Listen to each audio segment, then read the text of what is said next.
ഇതാണ് നമ്മുടെ കറിയുടെ ഒരു ഫൈനൽ ലുക്ക് എന്ന് പറയുന്നത്. കണ്ടില്ലേ, നല്ല രീതിയിൽ കുറുകി വന്നിരിക്കുന്നതാണ്. ഹലോ ഗൈസ്, നെയിംലെസ് മല്ലുക്കുന്ന ഒരു കൊച്ചു യൂട്യൂബ് ചാനലിലേക്ക് എൻ്റെ എല്ലാവിധ ഫാമിലി മെമ്പേഴ്സിനും സ്വാഗതമാണ്. അപ്പം ഇന്നത്തെ പരിപാടി എന്ന് പറയുന്നത് ചിക്കൻ കറി വെക്കാനാണ് ഉദ്ദേശിക്കുന്നത്. ഇപ്പം ചിക്കൻ എനിക്ക് ഇനി ഇതിനെ ഓരോ കവറിലാക്കിയിട്ട് എനിക്ക് വീക്കിലി ഓരോ പരിപാടിയിലാക്കി എടുക്കണം. ഓക്കെ, അപ്പൊ നമ്മൾ ഉണ്ടാക്കുന്ന ഈ ഒരു കുക്കറിനകത്താണ്. അപ്പം ആദ്യമേ തന്നെ നമ്മുടെ ഈ ഇറച്ചി കാര്യങ്ങളെല്ലാം ഇതിനകത്തില്ല. നമുക്ക് കറി വെക്കാനേ പറ്റുള്ളൂ, ഫ്രൈനുള്ള പരിപാടിയില്ല. ചിക്കൻ പീസ് കുറവായിരുന്നു. അപ്പൊ അതുകൊണ്ട് കറി തന്നെ ആക്കാമെന്ന് വിചാരിക്കുന്നുണ്ട്. ഞാൻ എടുക്കുന്നത് ഞാൻ 2 സവാള എടുക്കാം. ഓക്കെ, ഒരു ഉരുളക്കിഴങ്ങ്, ഒരു തക്കാളി, പിന്നെ വേണ്ടത് ഒരു 3-4 മുളകും, ഇഞ്ചി, പിന്നെ വേണ്ടത് ഇത്ര ഒരു വലുതാണെന്നുണ്ടെങ്കിൽ ഒരു 4 അള്ളി മതിയായിട്ട്. ഇത്ര സാധനങ്ങൾ മാത്രം മതി. പിന്നെ ഞാൻ ഉണ്ടാക്കുന്നത് നെയ്യ് വെച്ചും അതേപോലെ തന്നെ ഓയിലും ഞാൻ യൂസ് ചെയ്യും. രണ്ടും മിക്സ് ചെയ്താണ് യൂസ് ചെയ്യുന്നത്. ഓക്കെ, പിന്നെ നമുക്ക് വേണ്ട കറിവേപ്പില. കഴിഞ്ഞ മുട്ടക്കറിയിൽ കറിവേപ്പില ഇടാൻ മറന്നുപോയി. ഓക്കെ, അപ്പം ഇത്രയും സാധനങ്ങൾ ഇനി കട്ട് ചെയ്ത് നമുക്ക് എടുക്കണം. ഓക്കെ,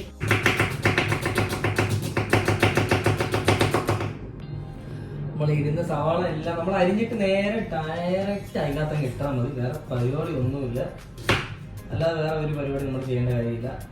ഡയറക്റ്റ് നമ്മൾ എന്ത് ചെയ്യുക, അതിനകത്തോട്ട് വാരി ഇടുക. ഓക്കെ,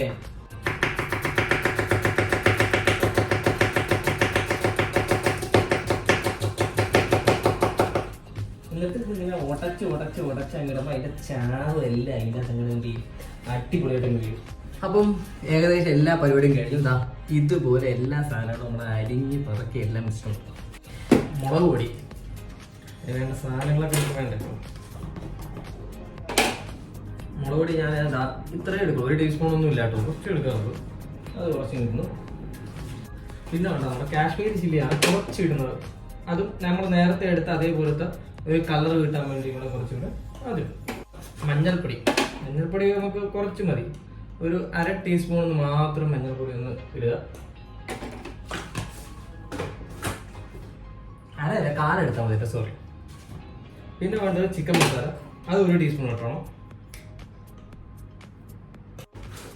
പിന്നെ വേണ്ടത് മല്ലിപ്പൊടി 2 കാൽ ഇട്ടണം. 1 2 2 കാൽ. കുരുമുളക് ഒരു ആവശ്യത്തിന് ചെറിയൊരു ഇതിരം കിട്ടാൻ. ഗരം മസാല അല്ല, ഗരം, അത് കുറച്ചും ഇടുക. അപ്പൊ ഞാൻ ഇവിടെ യൂസ് ചെയ്യുന്നത് BB എന്ന് പറയുന്ന ബ്രാൻഡാണ് ഞാൻ യൂസ് ചെയ്യുന്നത്. അത് ഒരു ലേശം ഇങ്ങനെ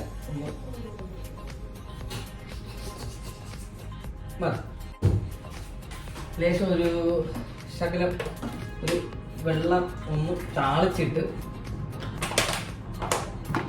ഇതെല്ലാം ഒന്നും മിക്സ് ചെയ്ത് ഇളക്കാം. നെയ്യും ഓയിലും പിന്നെ നമ്മളെ മസാലയും ലേശം വെള്ളവും ഇതിട്ടതിന് ശേഷം മറന്നു പോയൊരു സംഭവം, ഉപ്പിട്ടില്ല. കാരണം ഞാനിപ്പോഴാണ് ആലോചിച്ചത്. ഇപ്പോൾ ഒരു പാകത്തിന് എന്നുള്ള രീതിയിൽ ഒരു കാലിടുക. ഞാൻ ഏകദേശം ഇത്ര ഇട്ടിട്ടുണ്ട്. ഒരു കാലിട്ടാൽ മതി. ലേശം കൂടി വെള്ളം പാകത്തിന്. അപ്പം നമുക്കവിടെ ഈ ഒരു പരുവത്തിൽ വെള്ളം നിൽക്കുന്ന തരത്തിൽ നമ്മൾ എന്ത് ചെയ്യണം, ഇത് റെഡിയാക്കിയ ശേഷം നമുക്ക് ഇനി എന്തെങ്കിലും അടുപ്പത്ത് വെക്കണം. അപ്പോൾ എല്ലാം കഴിഞ്ഞ ശേഷം നമ്മളൊരു ഹൈ ഫ്ലെയിമിൽ ഇതെന്ത് ചെയ്യുക, നല്ലോണം അങ്ങ് വെക്കുക. ടോട്ടൽ 4 വിസിലാണ്, 2 ഹൈ 2 ലോ. ഇത്ര അടിച്ചതിന് ശേഷം സാധനം അങ്ങ് പുറത്തെടുത്തിട്ട് ഒന്ന് പിന്നെ ഇളക്കുക. തിളപ്പിച്ചൊന്ന് ഇളക്കുമ്പോൾ തിളയ്ക്കുന്ന ആ ടൈം ആകുമ്പോഴത്തേക്കും അതിൽ കുറച്ച് ഗരം മസാല ഇടണം. ഓക്കെ, അപ്പം ഇതിൻ്റെ ഇടയിൽ ഞാൻ എന്ത് ചെയ്തു, 4 വിസിൽ കഴിഞ്ഞ ശേഷം കുക്കർ തുറന്നതിന് ശേഷം ഞാൻ എന്ത് ചെയ്തു, ഇതിനകത്ത് ഗരം മസാലയും കൂടെ ആഡ് ചെയ്തിട്ടുണ്ടായിരുന്നു. കാരണം ഇതിൻ്റെ ലൈവ് പോയതുകൊണ്ട് എനിക്ക് ഗരം മസാല ഇടുന്നത് കാണിക്കാൻ പറ്റിയിട്ടില്ല. ഇതാണ് നമ്മുടെ കറിയുടെ ഒരു ഫൈനൽ ലുക്ക് എന്ന് പറയുന്നത്. കണ്ടില്ലേ, നല്ല രീതിയിൽ കുറുകി വന്നിരിക്കുന്നതാണ്.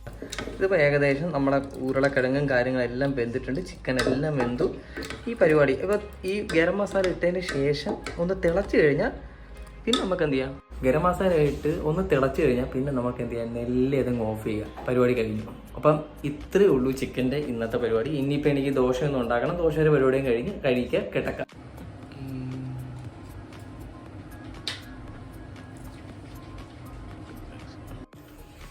കറി ഞാൻ വിചാരിച്ചു പരാജയമാവുമെന്ന് വിചാരിച്ചു, പക്ഷെ പരാജയമായിട്ടില്ല. നല്ല അടിപൊളി കറിയാണ്. നല്ല രീതിയിൽ തിക്നെസ്സും കാര്യങ്ങളൊക്കെ ഇട്ടുന്നുണ്ടോ, കണ്ടില്ല കണ്ടോ? നമ്മൾ ലൂസിങ് അല്ല ഇത്, നല്ല രീതിയിൽ തിക്കായിട്ട് കറി വരും. അപ്പം നിങ്ങൾ ട്രൈ ചെയ്ത് നോക്കാം. ഓക്കെ.